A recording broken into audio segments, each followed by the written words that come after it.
രത്തൻ ടാറ്റ വിഷമിച്ചിരുന്നത് തന്റെ വളർത്തുനായയുടെ ഏത് ശസ്ത്രക്രിയക്ക് സൗകര്യമില്ലാതിരുന്നതിനാണ്? Adoni and Anant, time is running out. നിങ്ങൾക്ക് എല്ലാവർക്കും അറിയോ? ഓൾറെഡി കൈകൾ അവിടെ നിന്ന് പൊങ്ങി കഴിഞ്ഞു. I will have to skip the question. I'll have to skip it to the audience. I'm going to start a countdown. 5, 4, 3, 2. Last chance to answer. പറയൂ. I have to skip. Done. I'm sorry. Okay? Audience ആർക്കൊക്കെ ഉത്തരം അറിയാം? ചേച്ചി please. എന്താ ചേച്ചിയുടെ പേര്? എന്റെ പേര് സലോമി ചാക്കോ. ചേച്ചി എവിടെന്നാ വരുന്നേ? ഞാൻ നെടുങ്ങാട്ടത്തുനിന്ന്, കട്ടപ്പന, ഇടുക്കി. ഓ, കട്ടപ്പന ഇടുക്കിന്നാണ്. അവിടെ എന്താ ചെയ്യുന്നേ? ഞാനൊരു ടൈലറാ. ആ PhD കാരന് പറയാൻ പറ്റാത്ത ഉത്തരം അങ്ങോട്ട് പറഞ്ഞേ. സന്ധിമാറ്റ ശസ്ത്രക്രിയ. കേട്ടോ? സന്ധിമാറ്റ ശസ്ത്രക്രിയ ശ്രദ്ധിച്ചിരുന്ന് കേട്ടതുകൊണ്ട് മനസ്സിലായി അല്ലേ? ഇവർക്ക് വിധിച്ചിരുന്ന ആ സമയം ചേച്ചിക്കാണ് നിലവറയിൽ കളിക്കാൻ കിട്ടുക. ചേച്ചി അപ്പൊ വെയിറ്റ് ചെയ്തോ, ഞാന് ഈ ഒരു ക്വസ്റ്റ്യനും കൂടി കഴിഞ്ഞ് ചേച്ചിയിലോട്ട് വരാം കേട്ടോ. Harry and Mithun, ready for your question? Ready. അപ്പോ ക്വസ്റ്റ്യൻ ഇതാണ്: എത്ര കോടി രൂപ ചെലവിലാണ് ടാറ്റ മുംബൈയിൽ മൃഗാശുപത്രി സ്ഥാപിച്ചത്? 165 കോടി, 165 crores. ഒരു ചിന്തിക്കാൻ പോലും നിന്നില്ല.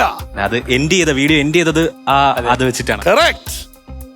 165 crores is the right answer.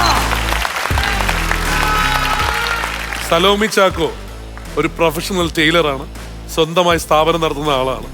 അവരുമായി മത്സരിക്കുന്നത് ഹാരിയാണോ മിഥുനാണോ? മിഥുൻ മത്സരിക്കും. അങ്ങോട്ട് നോക്കിട്ട് മിഥുനാണോ? മനസ്സിലാവുന്നില്ല നിങ്ങളെ. ഓ അതെ, ചെറിയ കോർഡിനേഷൻ മിസ്റ്റേക്ക്. അകത്താ കോർഡിനേഷൻ മിസ്റ്റേക്ക് ഉണ്ടെങ്കിൽ പ്രശ്നമാവും. ഓക്കെ, ഞാനപ്പോ മിഥുനോടൊപ്പം മത്സരിക്കാനുള്ള സലോമി ചാക്കോയെ ഒന്ന് വേദിയിലേക്ക് സ്വാഗതം ചെയ്യട്ടെ.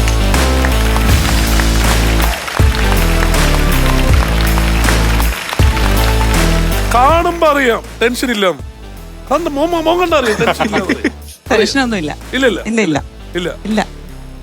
ഈ കൂടെ വരാൻ പോകുന്ന മത്സരിക്കാൻ പോകുന്ന ഈ മിഥുനെ കണ്ടിട്ട് എന്തെങ്കിലും ടെൻഷൻ തോന്നുന്നുണ്ടോ? ചിരിക്കല്ലേ, മോശം. അത് അങ്ങനെ പറഞ്ഞു. ചേച്ചി ഒരു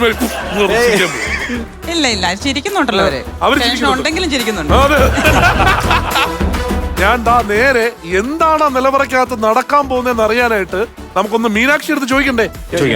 മീനാക്ഷി, വാക്കിലൂടെ നേടൂ എന്നതാണ് ടാസ്കിന്റെ പേര്. അപ്പം എന്റെ പുറകിലായിട്ട് 2 ടേബിൾസ് സെറ്റ് ചെയ്യുന്നതായിരിക്കും. അതിനകത്ത് കുറെ അക്ഷരങ്ങളും ഉണ്ടാകും, മലയാളം അക്ഷരങ്ങൾ.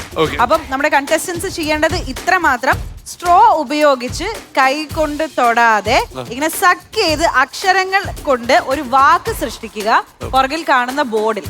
ഓക്കെ, അതിനുശേഷം ഈ ഒരു ടാസ്ക് കംപ്ലീറ്റ് ചെയ്തതിനു ശേഷം ഇവിടെ ചുമന്ന റിബൺ വെച്ച് കെട്ടിയിട്ടുള്ള കുറെ അധികം ഗിഫ്റ്റ് ഉണ്ട്. ഏറ്റവും വലിയ ഹൈലൈറ്റ് നിങ്ങൾ ശ്രദ്ധിച്ച് കേട്ടോ, എത്ര ഗിഫ്റ്റ് വേണേലും എടുക്കാം. ആൻഡ് ഈ ടാസ്ക് കംപ്ലീറ്റ് ചെയ്യാനായിട്ട് നമ്മുടെ കണ്ടസ്റ്റൻസിന് കിട്ടുന്നത് 45 സെക്കൻഡ് മാത്രമാണ്. അപ്പോ ഓടൂ, വാരൂ, നേടൂ, ഗോ. യെസ്, സലോമി ചേച്ചി, മിഥുൻ, വെൽക്കം. പെട്ടെന്ന് ഗെയിമിലേക്ക് പോയിക്കോളൂ. കൈ ഉപയോഗിക്കാൻ പാടില്ല, കൈ രണ്ടുപേരും പുറകിൽ കെട്ടുക. Yes, you can do it, guys, you can do it. ചേച്ചി ആദ്യത്തെ വാക്ക് ഒട്ടിച്ചിരിക്കുകയാണ്. Mithun, try once more.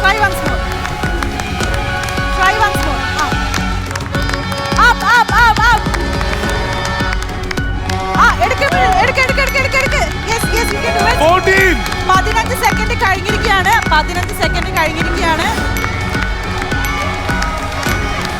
6, 5, 4, ചേച്ചി 3 seconds, guys, 3 seconds.